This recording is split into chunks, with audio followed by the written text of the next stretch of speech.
Thank you so much for clicking on my video, and if you're returning, welcome back to my channel. Today, I want to talk about one of my favorite style queens, aristocrat, and all-around badass celebrity, one Miss Emma Weymouth. Let's get into it.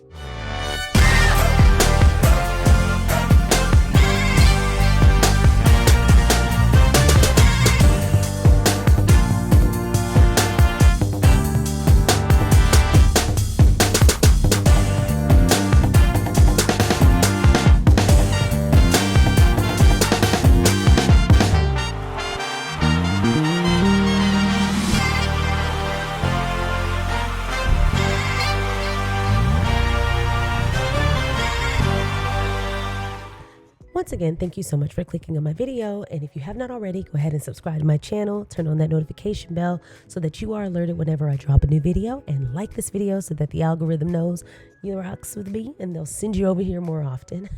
So today I actually want to share a few facts about one of my favorite fashionistas in the UK. Her name is Lady Emma Weymouth. She is the 8th Marchioness of Bath. Her husband is the 8th Marquess of Bath. And if you have no idea what the hell I'm talking about, you're probably not from the UK, because neither am I.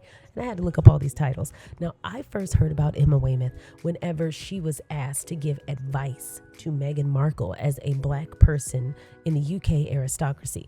And she had an incredible response. I wasn't sure what to expect. Whenever I saw that someone asked her that question, I was like, now why the hell would they do that? Because what they try to do, what the media tries to do, is they try to turn people against each other. They try to get stuff started so that they can report on each side. That's just more headlines for them. They have to stir up mess to report the mess. So what they're trying to do is get people to comment on Meghan or any other hot topic or person in the spotlight so that they can kind of draw out some sort of response. Because ideally, what would have happened in their world would have been for them to say, hey, do you have any advice for Meghan? And she would have said something salacious or had a little snide comment or what have you. And then Meghan would have responded, or maybe her people would have responded, and they would have gone back and forth. And all the while, the newspapers and headliners and content makers and publications would have just been getting fat pockets all abroad, and while these two women are just upset. So I'm so glad that what they're dealing with are dignified women. Lady Emma Weymouth would never say anything negative, and we all know Meghan Markle is a lady of dignity and class and substance and would never just take the bait. So anyway, but that's what they try to get going. But that's how I learned about who she was, when I was researching Meghan, when Meghan Markle first came up on the scene, and I saw that someone had asked Emma Weymouth about her, and I was like, well, wait, who is Emma Weymouth? And when I found out that she was the first of first black aristocrat, I was like, wait a minute, let me get to know her. She faced her own little issues joining the aristocracy over in the UK, even within her own family. And honey, they weren't shy about it. They weren't even shy about it. They outright, her in-laws haven't even met her grandkids because they're racist. So I wanted to share a few facts about her. That's how I found out who she was. But I want to share a few facts about her because I find her to be fabulous, and she's an aristocrat. And I just was like, you know what? I cover royalty. I cover celebrities. I am not about to shade my girl, Emma Weymouth. And when I say my girl, that's completely one-sided because mama doesn't know who I am. So first of all, Emma Weymouth, her actual name is, her maiden name. Her name now is Emma Weymouth, but her maiden name is Emma McQuiston. And she, again, is the 8th Marchioness of Bath. She is the first Marchioness, Black Marchioness. Her mother is Susanna McQuiston. She was a UK socialite, and her father is Oladeep Jadasimi. He is a Nigerian billionaire oil tycoon. She is married to the 8th Marquess of Bath. His name is Llewellyn Thine. His father was the 7th Marquess of Bath, Alexander Thine, and he was supposed to be very eccentric. When I was researching him, I was so entertained. But his mother is Anna Thine, and of course she was the 7th Marchioness of Bath, and she was the one who was really not so happy with her son marrying a black woman. Actually, I think both the father and the mother were not happy with Llewellyn having an interracial marriage, but the mother hasn't even met the grandkids. She hadn't even met the grandkids yet. So anyway, Another fact about Emma Weymouth, she lives at Longleat. If you have not heard of Longleat, this is somewhere that I actually have on my bucket list to visit. It is the largest private home in England. It is open to the public for private tours, for public tours. And that's because it has a safari park. It sits on 9,000 acres in Wiltshire, southwest England. The safari park opened up in 1966, and it attracts nearly 1 million visitors per year. That is insane. A year. It's home to more than 1,200 animals, including exotic animals at that. Longleat also is the home of a hedge maze that is considered to be the world's largest.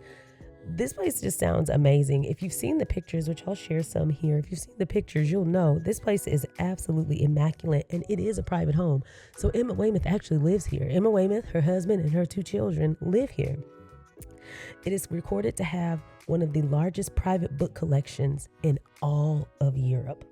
A little bit more about one Miss Lady Emma Weymouth. She is also a model. She models for Dolce & Gabbana.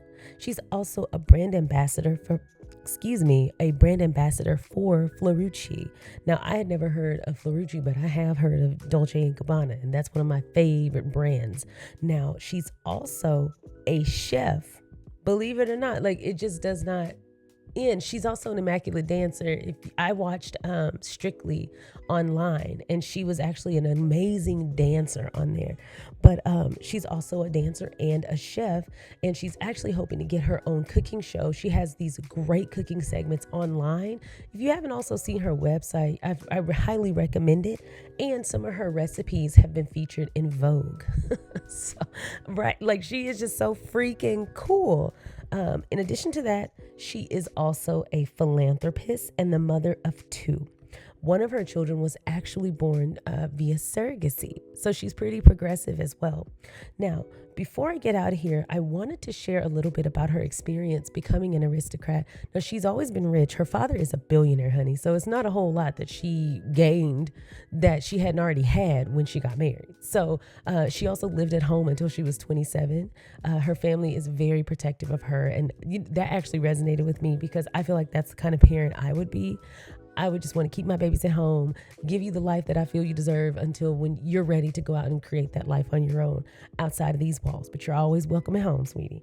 That's beautiful. But when she first joined the aristocracy, when she first started dating Ciaran Thine, the now 8th Marquess of Bath. At the time, he had not yet acquired that title. His father was still living. And a little bit about his dad. His dad was extremely eccentric. He used to paint these semi-pornographic photos, portraits, and hang them all around the house. And they were still hanging in the house when Emma and her husband, Sualin, got married. So there was a bit of tension when the photos had to come down. And that actually created a little bit of a rift between father and son. I am not sure where they were when it came to mending that before Alexander's passing recently due to COVID. But what I do know is that he was eccentric and he loved a good painting. The videos that I watched, he had braids in his hair and he was a painting machine, and he had his little naked people all over the wall.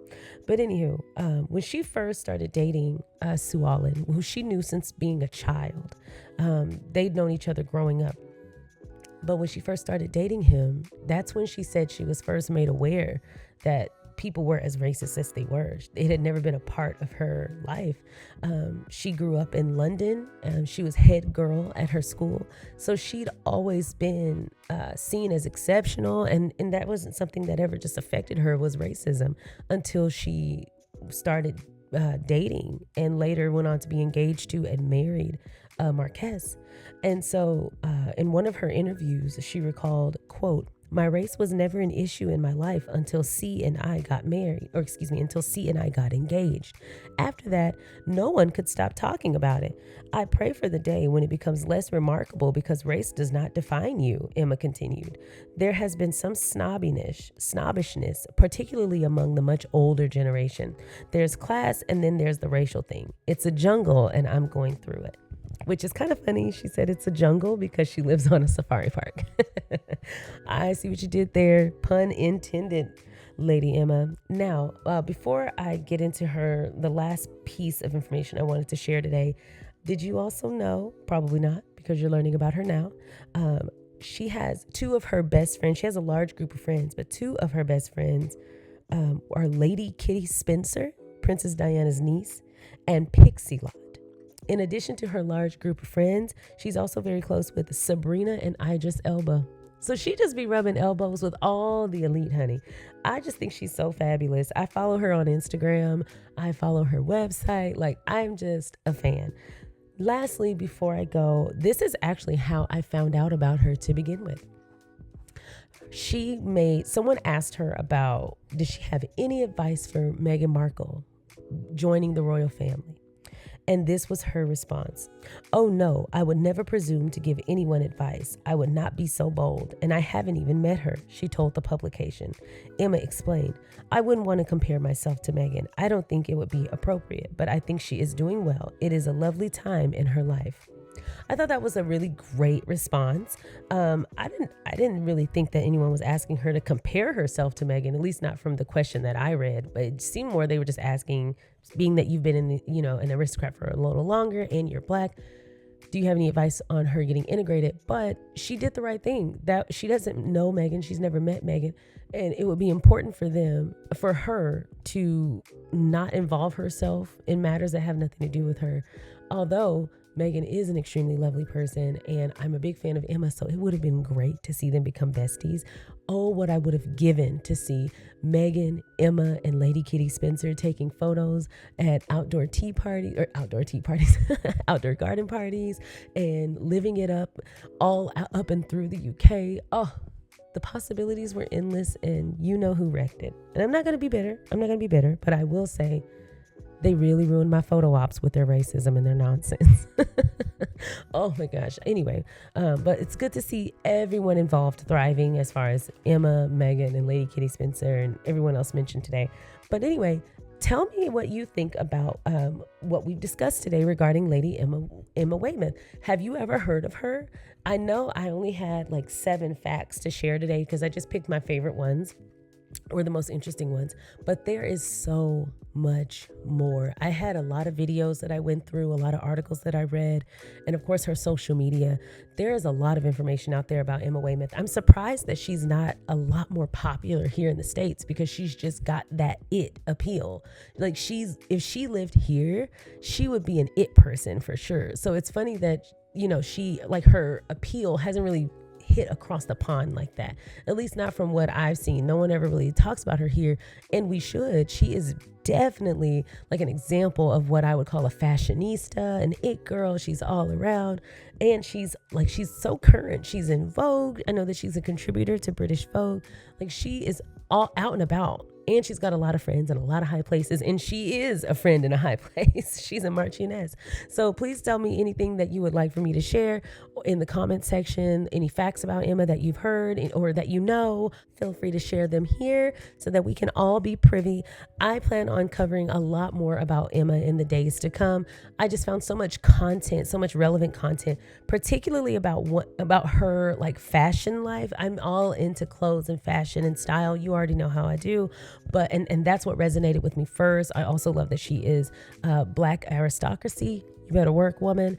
She has kids. She's got all these really cool adventures. That's something that I noticed about her. She seems to really live out loud. When I was watching all the videos about her and all the things that she's doing at Longleat, what she's done at the safari, she just seems to be a person who really lives out loud. And I really admire that. She seems like someone I would love to cover more on the channel.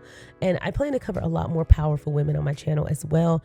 I think that would be a great place to start building my channel up and the content up, is around women that I admire in the celebrity world and the royal world, and et cetera, et cetera, et cetera.